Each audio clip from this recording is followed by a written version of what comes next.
초등학교 때 과학과 관련된 만화책이나 이런 데 보면 갈릴레오가 이제 피사의 사탑에서 저 실험을 했다 그랬지? 선생님은 내가 만약 옛날 사람이었다면 저 실험이 굉장히 재밌었을 것 같아. 자, 자유낙하 운동에 대해서 봅시다. 이제 중3에서는 가속도라는 값을 가지고 깊이 들어가진 않을 거야. 고등학교 물리에서 더 깊이 공부하면 되겠습니다. 자, 그래서 자유낙하 운동을 설명해 봅시다. 공기 저항이 없을 때 정지해 있던 물체가 중력만 받으면서 아래로 떨어지는 운동이 자유낙하 운동이다. 공기 저항이 없을 때, 공기 저항이 있잖아요. 그럼 그거는 그때 생각하면 되고요. 정지해 있던 물체가 정지해 있지 않은 애는 뭔데요? 그건 자유낙하 운동이 아니고 그건 그냥 따로 생각해주면 복잡한 운동이야. 자유낙하 운동의 자유가 뭐냐면 아무것도 없이 가만히 있던 상태에서 떨어진다는 걸 자유라는 말을 붙인 게 정지해 있던. 그러니까 지금 보세요. 자유자가 정지해 있다는 뜻이에요. 그래서 중력만으로 아래로 떨어지는 거다. 자, 그래서 맨 위에 보세요. 처음 속력이 0이에요. V0라는 것은 시간이 0일 때 V0가 0이다라는 뜻이야.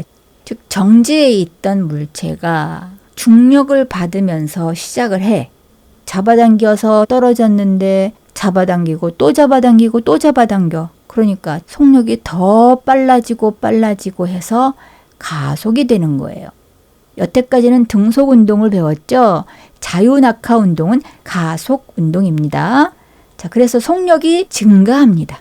자, 아까 등속 운동은 속력이 오른쪽으로 변하지 않는 수평한 그래프였죠. 이번에는 속력이 일정하게 증가해요. 자, 근데 기울기 보세요. 자, 시간이 1일 때 9.8만큼 늘어났죠. 지구 중력이 잡아당기는 힘이 9.8N이라서. 중력에 의해서 자유낙하 운동을 하면 중력 때문에 생기는 속력 변화는 9.8이야. 자, 운동 방향은 중력 방향이다. 자, 1번. 자유낙하하는 물체의 처음 속력은 0이다. 낙하하면 무조건 0일까? 아니.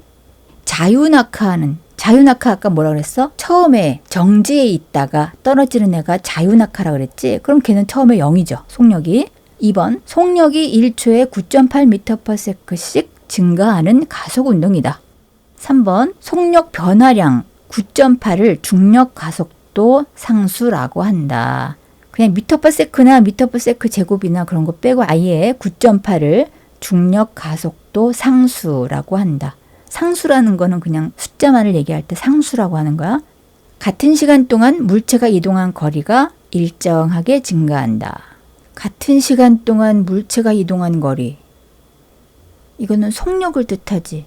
근데 그게 일정하다가 아니고 일정하게 증가한다. 그러니까 속력이 증가한다는 가속운동에 대한 설명 맞죠? 그래서 기울기가 9.8이고 원점을 지나가는 직선 모양의 그래프를 그린다. 0초일 때 속력은 V0는 0, 1초일 때 속력은 9.8이야. 2초일 때 속력은 19.6, 3초일 때 속력은 29.4 이렇게 증가를 하는데 파란 글씨 볼게요. 어떤 물체라도 같은 낙하 시간의 속력이 같습니까? 이게 뭐냐면 갈릴레오가 실험한 것처럼 어떤 물체라도 즉 무거운가 가벼운가 어떤 물체라도 1초 떨어졌어, 2초 떨어졌어, 3초 떨어졌어. 같은 낙하 시간을 떨어졌을 때 속력이 같아요? 몇 초를 떨어졌느냐에 따라서 속력이 저렇다고요?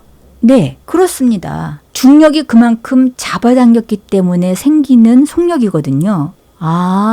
다른 높이에서 떨어졌어도 몇 초 동안 떨어졌느냐 그거를 가지고 따져도 저런 결과가 나온다고요? 네, 그렇습니다. 모든 물체는 같은 조건에서 속력이 같아요. 공기 저항이나 환경 같은 거를 다 배제하고 중력 가속도에 의해서 자유낙하할 때 그래프를 조사를 해봤습니다. 자유낙하 운동, 질량이 다른 물체의 자유낙하 운동, 질량이 다른 두 물체를 같은 높이에서 동시에 떨어뜨리면 동시에 바닥에 도달한다. 공기저항이 없을 때랑 공기저항이 있을 때랑 다르겠죠? 자, 공기저항이 없을 때 이제 진공 상태를 만들어서 공기저항이 없으므로 쇠구슬과 깃털이 모두 자유낙하하여 동시에 떨어지는 것을 볼 수 있다. 하지만 지금 공기저항이 있으면 다르다는 것을 알아보기 위해서 공기저항을 많이 받는 깃털 같은 물체하고 같이 실험을 했더니 쇠구슬보다 깃털이 공기 저항의 영향을 더 많이 받아서 나중에 떨어지는 걸 볼 수 있다. 자, 그래서 쇠구슬과 깃털의 낙하 비교. 자, 가하 실험은 진공 중에 낙하시켰을 때고 나는 공기 중에 낙하시켰을 때 그림이에요. 그럼 쇠구슬과 깃털에 작용하는 중력의 크기는 어떻다고? 물체의 질량에 비례해.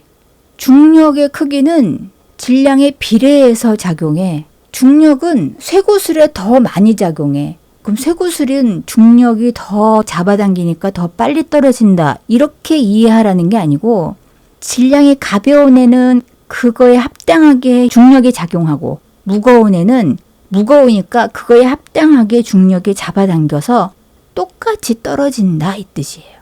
다시 한번 읽어보자.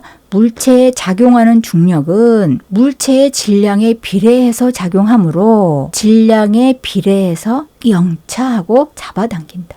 뭐만 떨어지려고 그러면 그냥 걔를 애써서 이렇게 끌어당기는 힘들게 일을 하는 애라고 생각해. 그러면 깃털은 조금만 힘을 써도 되고 쇠구슬은 엄청 힘을 많이 써서 잡아당겨야 된다고 생각하세요. 그래서 결국에는 공평하게 땅에 떨어지도록 애를 쓰는 애다. 중력은. 그래서 똑같은 시간 안에 도착한다. 이렇게 기억하면 좋습니다. 그래서 속도 변화량은 모든 물체가 같다.